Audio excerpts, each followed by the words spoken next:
السلام علیکم، welcome to my channel صبر شکر الحمدللہ۔ آج ہم آپ سب کے لیے کہانی لے کر آئے ہیں، اللہ پہ یقیدہ۔ ایک گاؤں میں ایک بہت ہی غریب شخص اپنی بیوی اور بچوں کے ساتھ رہا کرتا تھا۔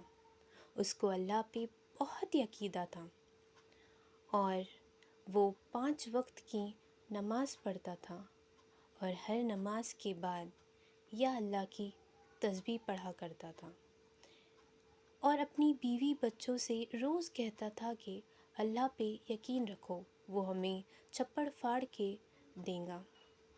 ایک دن وہ عصر کی نماز کے بعد اپنے گھر آ رہا تھا کہ اچانک سے اس کی نظر ایک جھاڑ کے نیچے رکھے گھڑے پر گئی۔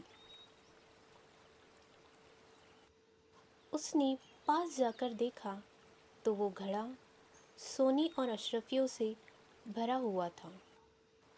اس گھڑے کو دیکھ کر اس نے کہا کہ یہ میرا نہیں ہے، میں اسے نہیں لے سکتا، اللہ تعالیٰ مجھے چھپڑ پھاڑ کے دے گا۔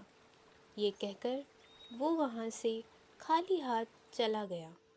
گھر پہنچ کر اس نے یہ سارا واقعہ اپنی بیوی کو بتایا۔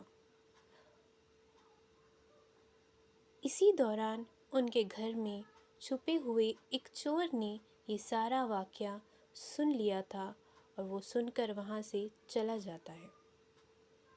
اس کے آگے کی کہانی ہم کل جانتے ہیں۔